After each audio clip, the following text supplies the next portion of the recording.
लगी पप्पो ने बड़ी महफिल में मेरे हाथ से खाने की प्लेट छीन कर डस्टबिन में फेंक दी थी। उन्होंने सबके सामने चिल्ला कर कहा था, ये खाना मेहमानों के लिए है, भिखारियों के लिए नहीं। उस दिन मेरी आंखों से आंसू नहीं निकले थे, बल्कि मेरे अंदर कुछ टूट गया था और मैंने वहीं खड़े होकर फैसला किया कि मैं इस दिन का हिसाब लूंगा। लेकिन मुझे नहीं पता था कि किस्मत उनका हिसाब इतनी जल्दी और इतने बुरे तरीके से करेगी। मेरा नाम अली है। हम लोग बहुत खुशहाल थे, लेकिन बाबा के इंतकाल के बाद हालात अचानक बदल गए। जो रिश्तेदार पहले हमारे घर रोजाना आते थे, अब वो हमारे फ़ोन उठाने से भी कतराने लगे। सबसे ज़्यादा दुख मुझे अपनी पप्पो का था। बाबा ने उनकी शादी करवाई थी, उन्हें पाला था, लेकिन अब वो हमें पहचानने से भी इनकार करती थी, क्योंकि उनके शौहर अब एक बड़े बिजनेसमैन बन चुके थे। वक्त गुजरता रहा, फिर पप्पो के बेटे की शादी का कार्ड आया। माँ ने कहा कि जाना चाहिए, रिश्तेदार हैं। मैं पुराने कपड़े पहनकर माँ के साथ चला गया। वहाँ सब लोग एक्सपेंसिव सूट और ज्वेलरी में थे और हम वहाँ किसी अजनबी की तरह खड़े थे। खाना खुलने का वक्त हुआ। मुझे बहुत भूख लगी थी। मैंने लाइन में लगकर और प्लेट में थोड़ा सा कौरमा नान लिया। अभी मैंने पहला निवाला उठाया ही था कि अचानक किसी ने मेरे हाथ पर जोर से मारा। प्लेट गिर गई। वो पप्पो थे।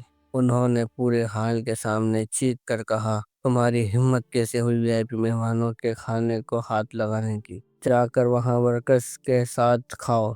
सब लोग हंसने लगे। मेरी माँ वहीं कोने में खड़ी रो रही थी। मैंने जमीन पर गिरी हुई रोटी को देखा, फिर अपनी माँ को देखा और बिना कुछ बोले वहाँ से निकल आया। वो रात सोए बगैर गुजारी। मैंने पढ़ाई के साथ साथ काम शुरू किया। दिन में कॉलेज, रात में कॉल सेंटर की जॉब। लोगों ने कहा कि ये पागल हो गया है, लेकिन मेरे कानों में पप्पो की वो बात गूंजती थी, भिखारी। 5 साल गुजर गए। मैंने अपनी आईटी कंपनी शुरू की। अल्लाह ने ऐसी इज्जत दी कि जो लोग फोन नहीं उठाते थे, अब वो अपार्टमेंट लेकर मिलने आते थे। लेकिन असली मजा तब आया जब मुझे खबर मिली कि पप्पो के शौहर का बिजनेस डूब गया है और वो बैंकरप्सी के करीब है। यही दिन मेरे ऑफिस में मेरे सेक्रेटरी ने कहा कि औरत बहुत देर से मिलने के लिए बैठी, कह रही है वो आपकी रिश्तेदार है।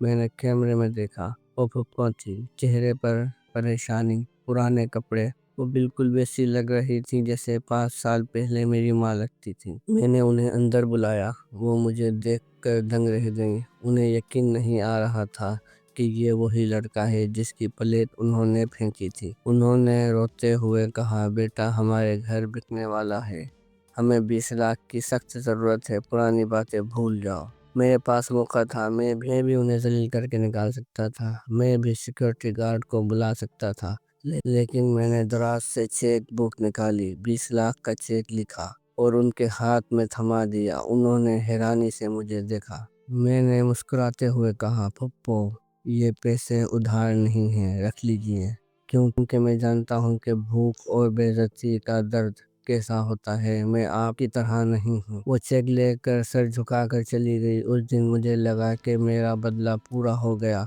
क्योंकि किसी को माफ करके उसे एहसास दिला देना दुनिया का सबसे बड़ा बदला होता है। दोस्तों, क्या आपके साथ कभी किसी रिश्तेदार ने ऐसा सलूक किया है? कमेंट में अपनी कहानी ज़रूर बताएं। अगर ये वीडियो पसंद आई तो लाइक करें और चैनल को सब्सक्राइब करें। मिलते हैं अगली वीडियो में।